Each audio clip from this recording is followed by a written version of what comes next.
అలా నీకు చెయ్యడానికి అధికారం లేకపోతే ఎదుటివాడి నాలిక కోసేయకూడదు, నాకు అధికారం లేదనుకుంటే ఉత్తర క్షణం ఎక్కడ శివనింద జరిగిందో అక్కడ చెవులు మూసుకుని బయటికి వెళ్ళిపోయి ఆ రోజు అన్నం తినడం మానేయాలి ప్రాయశ్చిత్తంగా. శివనామం చెప్పుకున్న వాడికి లోటు లేదు. పవి పుష్పం బగు, రాయి కూడా పువ్వు అయిపోతుంది, సముద్రము భూమి అయిపోతుంది, వజ్రము పూలదండ అయిపోతుంది. అంతటి అభయంకరుడై ఎవరి నామం చెప్పుకునే లోకాలన్నీ సంతోషపడిపోతున్నాయో అటువంటి మహాత్ముణ్ణి పట్టుకుని అనరాని మాటలంటావా?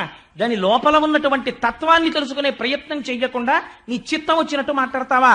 పైకి మాంసనేత్రమునకు ఏది కనపడుతోందో అది చూసి దాన్ని బట్టి నువ్వు మాట్లాడడం నేర్చుకున్నావా? ఇలా మాట్లాడవచ్చా? ఇదే నీకొక మాట చెప్తున్నాను. అసలు శాస్త్రమునందు సిద్ధాంతమేదో తెలుసా? ఆవిడొక మాట అడిగింది. భర్గు తిరస్కరించిన వారి జిహ్వ కోయవలయు. ఎవడైనా సరే శంకరుణ్ణి నింద చేస్తే వాడి నాలుక పట్టి పైకి లాగి కొండ నాలుక వరకు కత్తితో కోసివేయవచ్చు. అటులు చేయకుంటివేని కర్ణరంధ్రములు మూసి వెడయవలయననుచు ధర్మదులు పలికిరనగా. అలా నీకు చెయ్యడానికి అధికారం లేకపోతే ఎదుటివాడి నాలిక కోసేయకూడదు, నాకు అధికారం లేదనుకుంటే ఉత్తర క్షణం ఎక్కడ శివనింద జరిగిందో అక్కడ చెవులు మూసుకుని బయటికి వెళ్ళిపోయి ఆ రోజు అన్నం తినడం మానేయాలి ప్రాయశ్చిత్తంగా. అలా చేయకపోతే వాడు అధమాధముడైపోతాడు. అలా మాట్లాడకూడదు శంకరుడి గురించి. నువ్వెందుకు మాట్లాడుతున్నావు ఇలాగా? ఇంకొక మాట చెప్తున్నాను. జనుల అజ్ఞానమునన్ భుజించిన జుకుప్సంబైన అన్నంబు సయ్యన వెళ్ళించి పవిత్రుడైన గతి. ధర్మాత్ముండు ఈశ్వరుడు అఘను దుష్టాత్ముండవై నిందించిన నీ తనూభవయనంగా నోర్వ ఈ హేజభాజనమైన శరీరమును విడిచి భాస్వచ్ఛుద్ధి ప్రాపించదన్నది. నువ్వు దుర్మార్గుడివి, దుష్టాత్ముడివి. అందుకే శంకరుణ్ణి నింద చేశావు. జనుల జ్ఞానమునన్ భుజించిన జుగుప్సంబైన అన్నంబు సయ్యన వెళ్ళించి. తినకూడని అన్నం తినేశాడు. తీరా తెలిసింది ఆ పులుసులో బలి పడిపోయిందని. వెంటనే ఏం చేస్తాడు? నోట్లో వేలు పెట్టుకుని కక్కేస్తాడు. అలా నేను ఇవాళ ఒక నిర్ణయం తీసుకున్నాను. ఇక ముందు నేను ఎప్పుడైనా పరమ పవిత్రుడైన శంకరుడి సాన్నిధ్యంలో కూర్చునుంటే చూసిన వాళ్ళు దాక్షాయిణి అని పిలుస్తారు. నీ దుర్మార్గుడవైన నీ కుమార్తెగా దాక్షాయిణి అని పిలిపించుకోవడానికి నేను ఇష్టపడను. నాకు ఆ పేరు ఇంకా ఇష్టం లేదు. అందుకే నేనేం చేస్తానో తెలుసా? హేయభాజనమైన ఈ శరీరమును విడిచి భాస్వచ్ఛుద్ధి ప్రాపించదన్.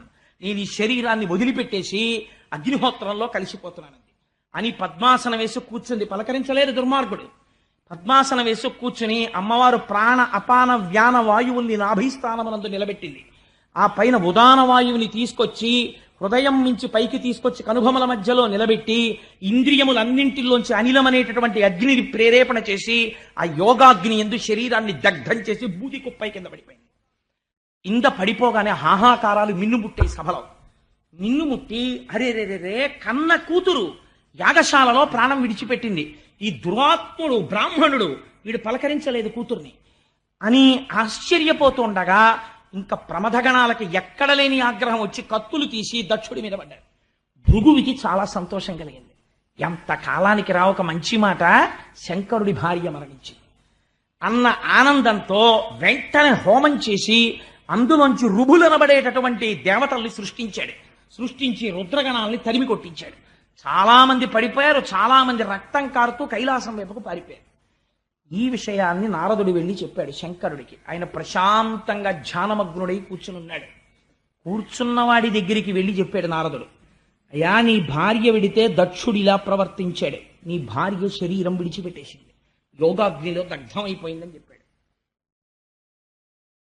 ఆ మాట వినేసరికి ఆజ్యుండుగ్రుడు నీలకంఠుడి దైత్యారాతి దష్టోష్టుడై ఆజ్యద్భూరి మృగేంద్ర రోషమున భీమ ప్రక్రియం నవ్వుచున్ విద్యుద్వహ్ని శిఖా సముచ్చయ రుచిన్ వెల్గొందు చెంచజ్జటన్ సజ్జ క్రోధముతోడ పుంచి వైచన్ క్ష్మాచక్రమధ్యంబుదన్. అంతే, ఎక్కడ లేని కోపం వచ్చేసింది. ఇంత శాంతమూర్తి రుద్రుడైపోయాడు. ఒక్కసారి లేచాడు, పెద్ద వికటాట్టహాసం ఒకటి చేశాడు. పోతన గారు ఆ మాటలు అలాగే పడిపోయాయి అంతే ఆయనకి. అర్జుండుగ్రుడు నీలకంఠుడి దైత్యారాతి దష్టోష్టుడై ఆజ్యద్భూరి మృగేంద్ర ఘోషమున భీమ ప్రక్రియ నవ్వుచున్. ఆ నవ్వుకి బ్రహ్మాండాలు కదిలిపోయాయి. అటువంటి వికటాట్టహాసం ఒకటి చేశాడు.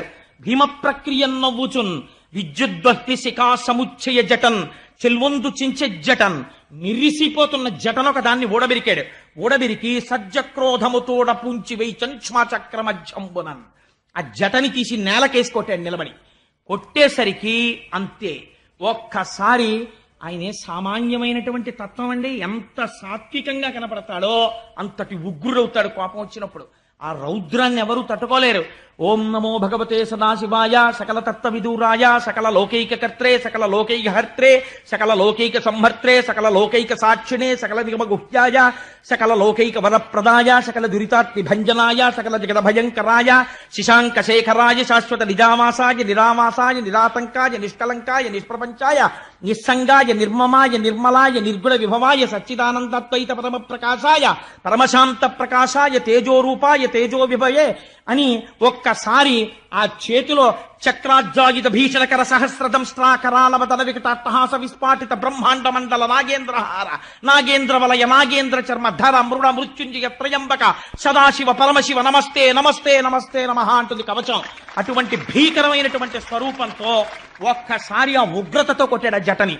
కొట్టేటప్పటికి అందులోంచి అభ్రం లిహాదభ్ర విభ్రమ భ్రభ్రమ కృందీల దీర్ఘ శరీరమమల ప్రజ్వల జ్వలన దీప్త జ్వాలిక జ్వాల జజ్వల్యమాన కేశములు మెరయ జడ్డ దిగ్వేదండ శుంఠాప దుర్దండ సహస్రధృతి హేతి సంఘమప్ప వీక్షణత్రయలోక వీక్షణద్యుతిలోక నీక్షణగతి గుర్నిరీక్షమప్ప గ్రకచ కఠిన కరాళ దంస్ట్రలు మెరయ ఘన కపాలాస్తి మలికలు దనరా లోక భీకర రుద్రుడగుచు మారట రుద్రుడగుచు వీరభద్రుడు దయించే.